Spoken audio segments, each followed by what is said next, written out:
लेकिन पाकिस्तान में वहां का आर्मी चीफ असीम मुनीर क्या खेल कर रहा है, अब उसके बारे में भी बताता हूं। और यह सबको पता चल गया है, पाकिस्तान का फर्जी फील्ड मार्शल असीम मुनीर नया प्लान बनाने में जुटा हुआ है। असीम मुनीर पाकिस्तान में दूसरा हाफिज सईद तैयार करने लगा है। पहले वाले हाफिज सईद को तो पाकिस्तान ने बंकर में छुपा कर रखा है, लेकिन अब दूसरा हाफिज सईद कौन है उससे मिलवाता हूं। आप ये वीडियो देखिए, इसमें पाकिस्तान का नया हाफिज सईद गली गली घूम रहा है, लोगों से मिल रहा है, नुक्कड़ सभाएं कर रहा है। पाकिस्तान का ये नया हाफिज सईद कोई और नहीं बल्कि पहलगाम अटैक का मास्टरमाइंड सैफुल्लाह कसूरी है, जो अब पाकिस्तान का नया आतंकी हीरो बन गया है। वो जहां जा रहा है उसके समर्थकों का हुजूम उमड़ पड़ता है। एक जमाने में यही हाफिज सईद के साथ होता था। पाकिस्तान की सेना हाफिज सईद को इसी तरीके से नेता टाइप दिखाने का प्रयास करती थी, लोगों के बीच जाता था, आतंकी बनाता था। आज सैफुल्लाह वही काम कर रहा है जो कभी हाफिज सईद करता था। पहलगाम अटैक को अंजाम देने के बाद से ही सैफुल्लाह कसूरी फुल कॉन्फिडेंस में और वो खुद को नया हाफिज सईद माने बैठा है। आतंकी कसूरी का ये कॉन्फिडेंस यूं ही नहीं है। सूत्रों के मुताबिक आर्मी चीफ असीम मुनीर ने कसूरी को पहलगाम अटैक के इनाम के तौर पर लश्कर का नया चीफ बनाने का वादा कर दिया है। इसके बाद आतंकी सैफुल्लाह कसूरी ने लश्कर तैयबा में हाफिज सईद की पोजीशन लेना शुरू भी कर दिया है। इतना ही नहीं, हाफिज सईद की पॉलिटिकल पार्टी पर भी अब सैफुल्लाह कसूरी का पूरा कंट्रोल बढ़ रहा है। यानी धीरे धीरे ऐसा लग रहा है कि हाफिज सईद को पाकिस्तान की सेना ही निपटा दे रही है, क्योंकि उनको लग रहा है कि भाई हाफिज सईद बहुत फायदे का रहा नहीं।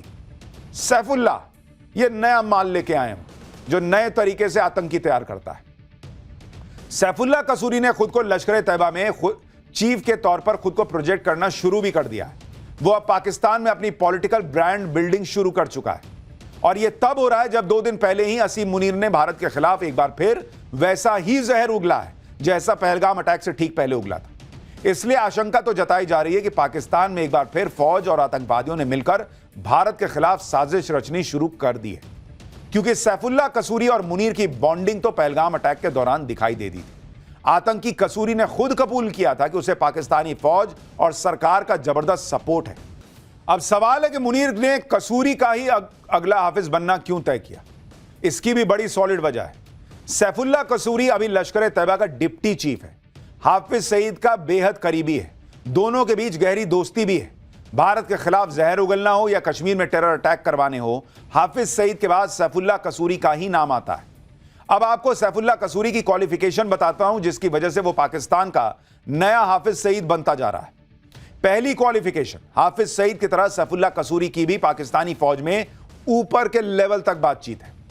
दूसरी क्वालिफिकेशन, हाफिज सईद की तरह सैफुल्लाह कसूरी भी भारत का मोस्ट वांटेड आतंकवादी है। तीसरी क्वालिफिकेशन, जैसे हाफिज सईद ने मुंबई अटैक करवाया वैसे ही सैफुल्लाह कसूरी ने पहलगाम अटैक करवाया। लेकिन पाकिस्तान में आतंकवादी सरगना बनने की सबसे बड़ी क्वालिफिकेशन तो नरेंद्र मोदी को गाली देना होती है, नरेंद्र मोदी को जान से मारने की धमकी देना होती है। और इस मामले में भी सैफुल्लाह कसूरी हाफिज सईद से पीछे नहीं।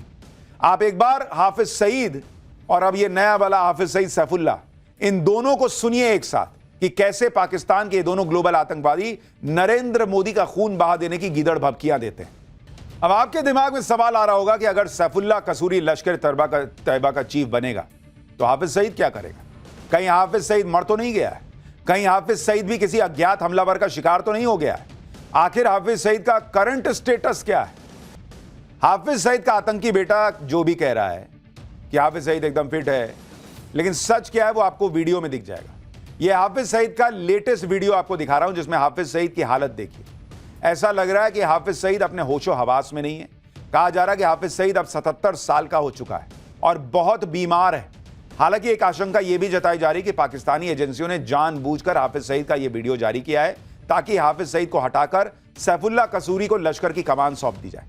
यह भी हो सकता है कि असीम मुनीर ने दूसरा हाफिज सईद तैयार करके हाफिज को मरने के लिए छोड़ दिया हो, या कुछ दिन में हो सकता है खुद ही निपटा देंगे और कहेंगे कि भाई ये तो मार के चला गया कोई अज्ञात हमलावर, और जो है उसको बना देंगे सैफुल्लाह को नया लश्कर का चीफ। लेकिन आप इसकी हालत देखिए हाफिज सईद की। लड़का इनका कह रहा है वो बेटा कि पापा मेरे एकदम ठीक हैं, अब्बा मेरे एकदम ठीक हैं। ये देखिए चेहरा उतरा हुआ है, पता नहीं कुर्ते पे क्या गिरा हुआ है, मुंह से कुछ निकला क्या है, लेकिन हालत तो भाई की खराब है। यानी पाकिस्तान में पहलगाम अटैक के मास्टरमाइंड कसूरी को हाफिज सईद की जगह देने की पूरी तैयारी हो चुकी है और पाकिस्तान की शहबाज सरकार कसूरी के फुल सपोर्ट में। खुलेआम उसका समर्थन कर रही है। आपको याद होगा 28 मई को हाफिज सईद की पॉलिटिकल पार्टी पाकिस्तान मरकजी मुस्लिम लीग यानी पीएमएमएल ने पंजाब प्रांत में एक रैली की थी, जिसमें सैफुल्लाह कसूरी के साथ हाफिज सईद का बेटा तलहा भी मौजूद था। उस रैली में इन दोनों आतंकवादियों के बगल में पाकिस्तान के मंत्री मलिक रशीद और पंजाब असेंबली के स्पीकर मलिक मोहम्मद अहमद खान बैठे थे, जिसको लेकर खूब बवाल हुआ था।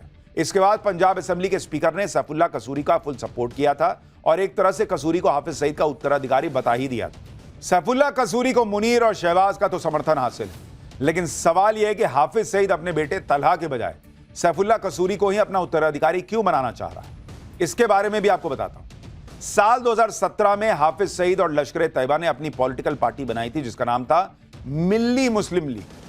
हाफिज सईद ने पार्टी प्रेसिडेंट तलहा के बजाय सैफुल्लाह कसूरी को बनाया था। ये तस्वीरें उसी वक्त की हैं जब पार्टी की प्रेस कॉन्फ्रेंस में बीचों बीच सैफुल्लाह कसूरी ही मौजूद था। अब एक और तस्वीर देखिए, हाफिज सईद की पार्टी के चुनावी कैंपेन को भी सैफुल्लाह ही लीड कर रहा था और पार्टी का सबसे बड़ा चेहरा और स्टार कैंपेनर भी था। एक और तस्वीर दिखाता हूं। चुनाव के दौरान कसूरी हाफिज सईद के कहने पर ही एंटी इंडिया गुटों को एकजुट कर रहा था, खालिस्तानी गुटों के साथ मीटिंग किया करता था। तब सैफुल्लाह कसूरी पंजाब प्रांत की कसूरी सीट के चुनाव मैदान में उतरा था, लेकिन वो चुनाव हार गया था और पूरी मिल्ली मुस्लिम पार्टी को एक सीट भी नहीं मिली थी। लेकिन अभी भी हाफिज सईद की पार्टी का सर्वे सर्वा सैफुल्लाह कसूरी है। इसलिए कहा जा रहा है कि हाफिज सईद ने अपने बेटे के बजाय कसूरी को ही पूरी तरह से पार्टी की कमान सौंपने का फैसला किया। यानी पहलगाम अटैक का मास्टरमाइंड सैफुल्लाह कसूरी अब न सिर्फ हाफिज सईद का उत्तराधिकारी बन चुका है, बल्कि पाकिस्तान की आंखों का तारा भी बन गया है। नरेंद्र मोदी को यह मुर्दा करेगा। इनके खुद का देश चलता नहीं है, औकात के बाहर की चीजें हैं, देश चलाना। ये नरेंद्र मोदी को मारने निकले। आईना भी नहीं लगाते हैं ये लोग, मुझे लगता है। हमारे यहाँ भाई कसूरी मेथी चलता है, तुम्हारा जैसा कसूरी नहीं है, उसको रगड़ के फेंक देते हैं हम लोग। सैफुल्लाह कसूरी हो, हाफिज सईद हो या खुद असीम मुनीर हो, नरेंद्र मोदी सबका हिसाब कर देंगे। और आप ये भी देखिए कि जो अमेरिका कुछ दिन पहले तक मुनीर को लंच करवा रहा था, अब वही अमेरिका पहलगाम हमले पर सख्त मैसेज जारी करने को मजबूर हो गया है। अमेरिका में क्वाड देशों के विदेश मंत्रियों की बैठक हुई है। क्वाड में भारत के अलावा अमेरिका, जापान और ऑस्ट्रेलिया है। मीटिंग में जो साझा बयान जारी किया गया, उसमें भारत की बड़ी कूटनीतिक जीत हुई। बैठक में पहलगाम आतंकी हमले के दोषियों को सख्त से सख्त सजा देने की बात कही गई है। यह कहा गया है कि इस आतंकी घटना को अंजाम देने वालों को न्याय के कटघरे में खड़ा करना चाहिए। साथ ही कहा गया है कि इस हमले के पीछे जो लोग हैं, उनके मददगारों और फाइनेंसर्स पर भी एक्शन होना चाहिए। क्वाड में सभी सदस्यों ने एक सुर में इस आतंकी हमले की निंदा की। साझा बयान में सीमा पार आतंकवाद का भी जिक्र आया। क्वाड की तरफ से ऐसा स्ट्रांग बयान पाकिस्तान के लिए झटका है, क्योंकि असीम मुनीर को तो यही लगा था कि ट्रंप उससे उसकी बड़ी पक्की दोस्ती हो गई। वो समझा ही नहीं कि ट्रंप ने उसको यूज करके फेंक दिया, जैसे अमेरिका करता है कई बार ऐसे छोटे मोटे टुच्चे देशों के साथ, पाकिस्तान के साथ। अब अमेरिका भारत के हमले से पाकिस्तान को बचा लेगा, उसे ऐसा लग रहा था मुनीर को। लेकिन अमेरिका ने में खेल पलट गया, ट्रंप भी पलट गए। उनका पाकिस्तान से ईरान वाला मतलब निकल गया, तो पाकिस्तान को क्यों पूछेंगे, उसको कोहनी मार दी। हट। आप ये भी देखिए कि कैसे भारत अमेरिका में बैठकर ही आतंकवाद के मुद्दे पर अमेरिकी राष्ट्रपति ट्रंप की भी क्लास लगा रहा है। अमेरिका में क्वाड मीटिंग के दौरान विदेश मंत्री एस जयशंकर ने साफ कहा कि आतंकी और आतंकवाद से पीड़ितों का एक जैसा नहीं आंकना चाहिए। जयशंकर का यह बयान इशारों में ट्रंप को मैसेज था, जो भारत और पाकिस्तान को एक ही तराजू में तोलने की गलती कर रहे थे। सुनिए अमेरिका में भारत के विदेश मंत्री एस जयशंकर ने कैसे ट्रंप की क्लास लगाई। A word about terrorism in the light of our recent experience. The world must display zero tolerance. Victims and perpetrators must never be equated. And India has every right to defend its people against terrorism, and we will exercise that right. We expect our Quad partners to understand and appreciate that. यानी नरेंद्र मोदी इस वक्त भारत को और मजबूत करने के लिए विदेश यात्रा पर तो है ही, लेकिन चीन पाकिस्तान को कैसे हैंडल करना है, अमेरिका को कैसे उसकी भाषा में जवाब देना है, कैसे ट्रंप को एक्सपोज करना है, डिप्लोमेटिक तरीके से अपनी बातें मनवानी है, यह सब कुछ साथ साथ चल रहा है। लेकिन पाठशाला में अब वक्त है अगली क्लास का, जिसमें आज आपको दिखाऊंगा कांवड़ यात्रा के पहले वो चेकिंग कि मुस्लिम वोट के लिए अखिलेश ओवैसी सब फुल फायर हो गए। कांवड़ यात्रा, पैंट उतारकर चेकिंग और वो ट्विस्ट, वो खुलासा जो हिलाकर रख देगा। कांवड़ यात्रा के रूट में ढाबों में बड़ा गड़बड़ झाला है क्या? नवभारत की वो रिपोर्ट जो पूरा सच बताएगी, अब उसका चैप्टर खोल रहा हूं। यूपी में कांवड़ यात्रा शुरू होने वाली है और उससे पहले ही कांवड़ यात्रा के खिलाफ माहौल बनाने की कोशिशें शुरू हो गई। कांवड़ यात्रा के दौरान भक्तों को परेशानी ना हो, इसके लिए सरकार ने कुछ नियम बनाए। जैसे ढाबों या होटलों पर मालिक का असली नाम लिखा होना होगा।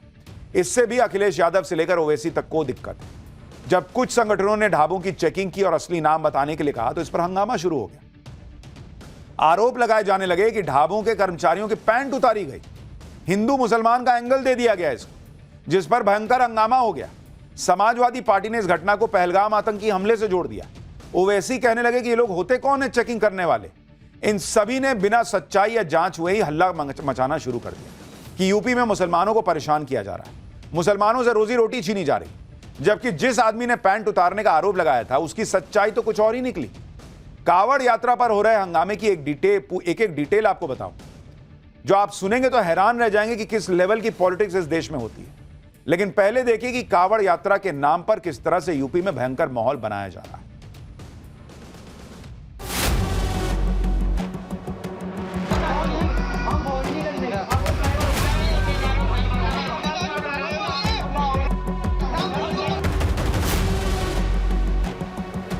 क्या इनमें और उन आतंकवादियों में कोई फर्क है?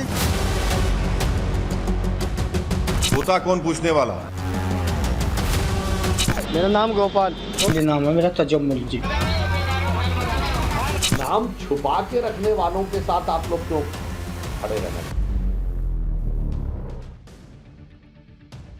दरअसल ये सारा हंगामा मुजफ्फरनगर के एक ढाबे पर हुआ, जिस पर ओवैसी से लेकर समाजवादी पार्टी और कांग्रेस तक पॉलिटिक्स कर रहा है। मुजफ्फरनगर के पंडित जी वैष्णो ढाबे पर हिंदू संगठनों के लोग पहुंचे और वहां के मालिक और कर्मचारियों के बारे में जानकारी मांगी कि भाई पंडित जी वैष्णो ढाबा लिखा है, दिखाओ किसका ढाबा है, मालिक कौन है। इसी दौरान आरोप लगाया गया कि ढाबे में काम करने वाले एक कर्मचारी की पैंट उतारकर चेकिंग की। जिस कर्मचारी ने पैंट उतार के चेकिंग करने का आरोप लगाया उसकी सच्चाई आपको बताऊंगा तो आप दंग रह जाएंगे कि बॉस क्या ही खेल चल रहा है इस देश में। कांवड़ यात्रा, चेकिंग और पैंट उतारने के आरोप पर राजनीति शुरू हो गई। समाजवादी पार्टी ने तो पैंट उतार के चेक करने की घटना को पहलगाम आतंकी हमले से जोड़ दिया। समाजवादी पार्टी बहुत हड़बड़ी में थे। एसटी हसन ने कहा कि इन लोगों में और पहलगाम के आतंकियों में कोई अंतर ही नहीं है। मुजफ्फरनगर में पैंट उतारने वाले भी एक तरह से आतंकी हैं।